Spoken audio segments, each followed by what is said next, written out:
Good morning, guys. I just wanted to take a minute and talk to you about the Ruger LCP. First, I want you all to see it is clear, nothing in there. I've already cleared this, but I just know somebody's going to say something about it in the comments, so I wanted to show you that it was cleared first. So this is probably one of my I don't want to say favorite everyday carries, but most convenient everyday carries. I just have a couple things on here for size comparison. I mean, at this point, the LCP has been around for a long time. And I know there's probably countless videos of these on the internet. This is one I have, so I thought, hey, I'd post a video. But you can see I have a standard size Sharpie, and just our length, and is right about that length of the Sharpie as far as the height of the pistol itself, well under that. So again, that was just for reference. Also, a good old $10 bill. You can see that right here, shorter than a $10 bill. Sometimes it's hard to know sizes if you're not sitting there holding it, because you can't tell. My hands are not big at all, maybe smaller, I guess we could say.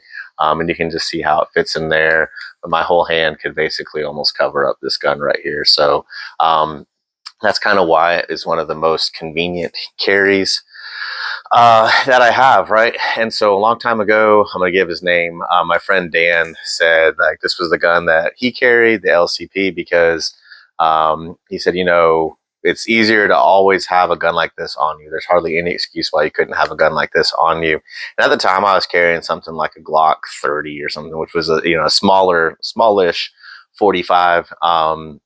And I kind of argued his point. I talked about, the caliber being a 380. I talked about, the round capacity, a lot of other things.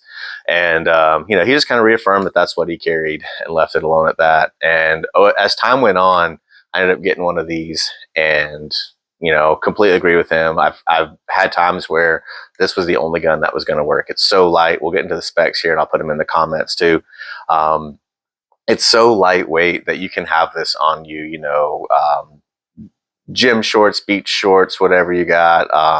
Throw it in your pocket, small holsters, belly bands, anything like that. Just a super convenient gun to have. So just kind of getting into a couple things here. It is a 6 in the magazine plus 1 in the chamber, so capacity of 7, so 6 plus 1 there.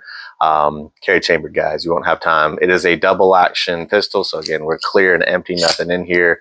You can kind of watch that hammer as I pull the trigger. Hammer's going to come back and release. The hammer does go dead if it's on an empty chamber, so just kind of worth mentioning there. Sorry, I didn't mean to knock the camera.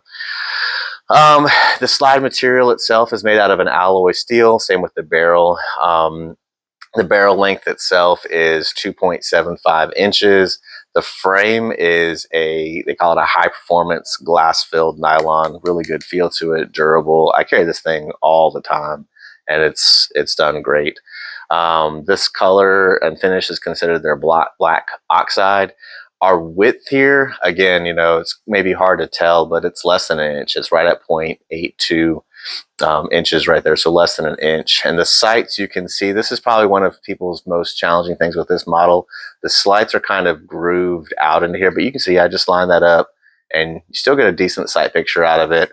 But this is, to me, meant to be more of a backup, get off me gun, just something that's easy, point and shoot, ease kind of gun there.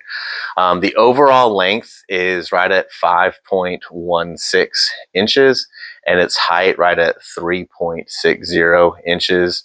It's got a 1 and 1/16 right hand twist. But again, this model right here, probably my favorite thing about this is usually you can find this thing for less than $180, right? So sometimes right at 200, but usually less than 180. So what are some people's gripes about it is the double action triggers one, so a longer, heavier pull. Some people are not a fan of that, but that's part of its safety, right? So it doesn't have a manual safety in there. That's part of the safety of this gun. In most cases, in fact, everyone I've seen, I've sold, I've worked with, whatever, it comes with some type of pocket holster. I don't know if you can see this in the video. This is incredibly worn now because this is what I carry it in. And there's a lot of arguments, Yeah, it doesn't have retention, so if it's upside down, it's going to fall right out, right? So this is in my pocket, so it's not going to fall upside down. It's not going to come out like that.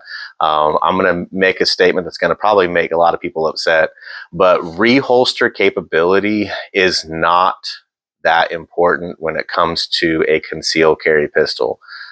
Don't hate me for saying that, but you know, when you're at the range, you want a gun that you can come from the holster, fire, reholster, and reset your drill.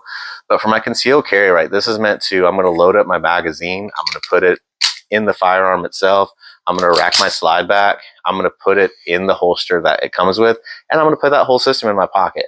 That is going to be the only thing in that pocket. I'm not going to put wallet, keys, pens, pencils, anything like that in there. It's still protecting the trigger guard, which is the most important part of that.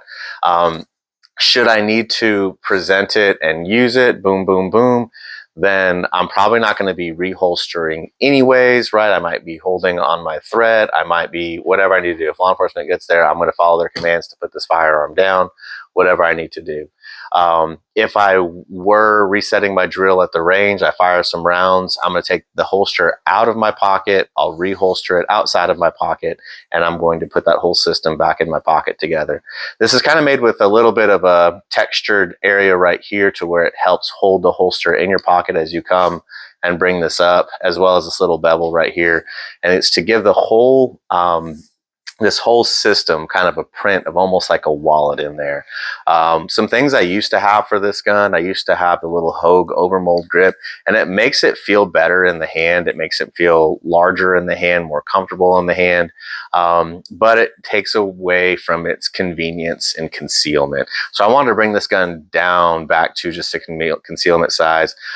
In the box, typically it does come with another base pad right here that doesn't have the little finger groove. I do like having that on there just to get that third finger on there. They make magazines that are 10-round magazines that obnoxiously stick long out of the bottom of the firearm. But again, I want to keep this gun as concealable as possible. So 6+1 Ruger LCP, usually for about anywhere under $200, most likely. They have upgraded models that have cooler triggers, higher sights, neat colors, pink, blue, all kinds of other things like that. But again, just a super easy and convenient firearm to carry on you.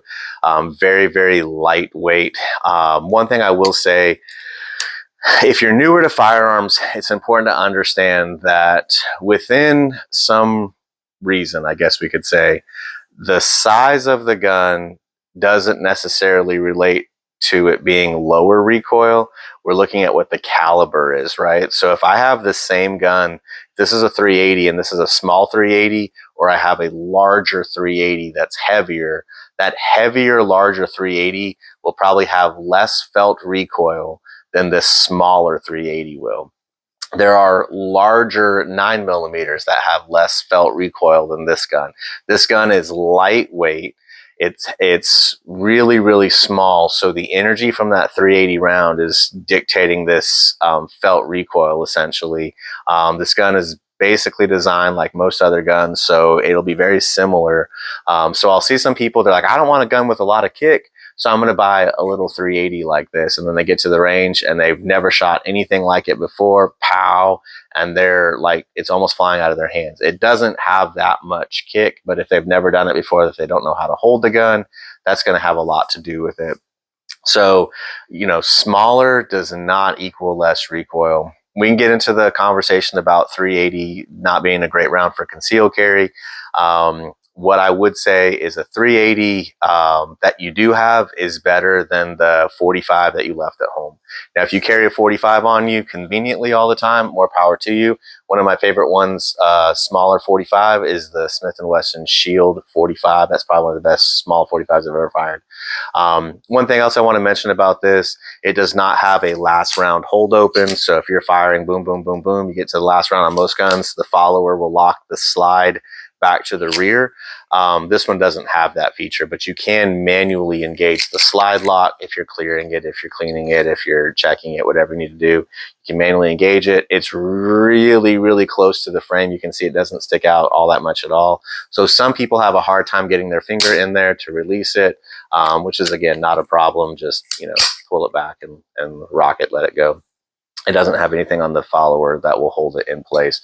So again, small little 380, the Ruger LCP, lightweight compact pistol, Ruger LCP, grooved in sights, double action like we talked about. Really, really convenient concealed carry. It is part of my everyday carry. It's probably the one gun I've carried the most on me consistently.